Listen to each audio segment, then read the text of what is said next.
השיא שהצניעות תלוי בכיסוי ראש. אדם שנותן שידוך לבן שלו, יתערב בשידוך, יגיד שמבקש ממנו שלא הכניס לבית אישה שלקחה עליה חס ושלום בלי כיסוי ראש, או לקחה עליה פה נוכרית. ילחם איתו, לא ייתן לו. צריך לדעת שאנחנו הספרדים לא הולכים בדרכי הגויים, לא לובשים פאות נוכריות ולא הולכים בגילוי ראש. דעתה מצאותה דבית ואיתתה דפיקת מסערה דרשי לבעל תדע כמה בבא-סאלי. חלק מהקלות שלו, מהנכדות לא היו כל כך מקפידות.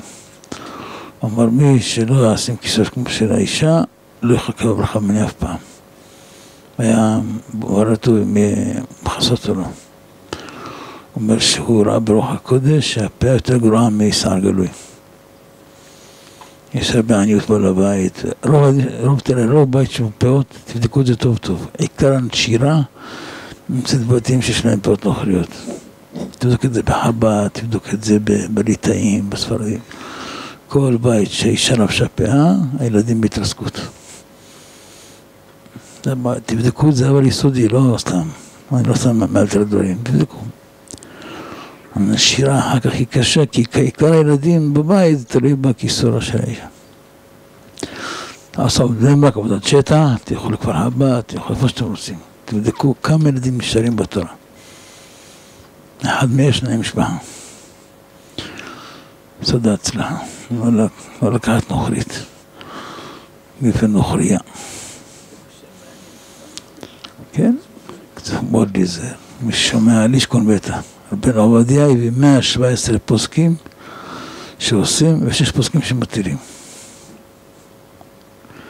אני מתפלא על האנשים האלה, אתה יודע, למה? כי לפעמים שמיטה, אמירי כותב, שזה רק חסידות. רק חסידות שמיטה. מאיר, אחד הראשונים.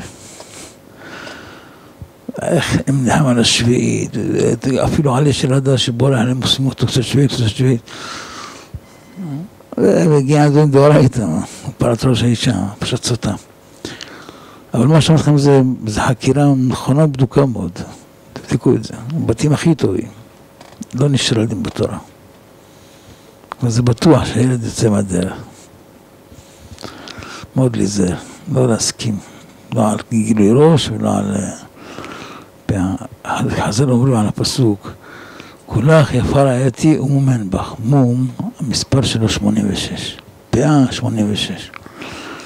אז שלנו אנחנו משבח את האישים, מה טוב בעיה שמום אין לך פאה. לא פאה נוכרית, ולא פאה של שדים, ולא של רוחות, ולא של הכסף של פלונית, היא לובשת פאה. משם שיער כמו פלונית. שיער ארוך ועד קוקס, כל מיני שמות, כולם באים מהפלונית. אז כל בן שהיא מולידה בתקופה של הפאה, כולם צריכים בסוף לעזוב דרך השם. תלכו באשדוד, תלכו כמו שאתם רוצים. הנשירה אצל בחורי ישיבות, אצל אמא שלובשת כיסוי ראש מוחלט, נדירה ביותר. בפאה זה אין בית שאשר אין שם שובבה. הזוהר קורא לזה חוצפה. כן?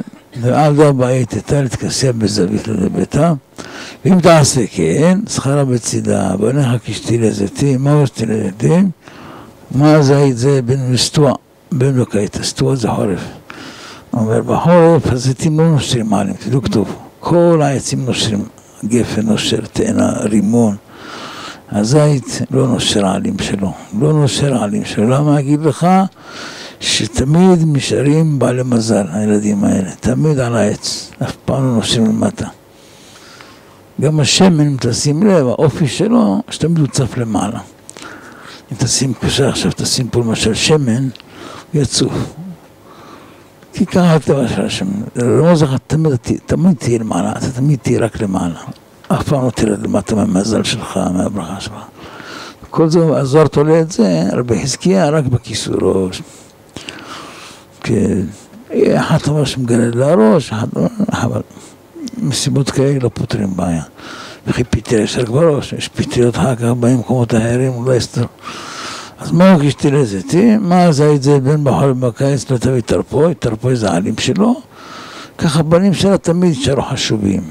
השאר אילנו, כל בני הסתלקו מחשיבות ולא עוד אלא דבעלה מתברך אחריו. גם הבעל שלה שהוא חי איתה בחיי נישואין, יש לו ברכה מהדבר הזה, שאשתו מחסר לו.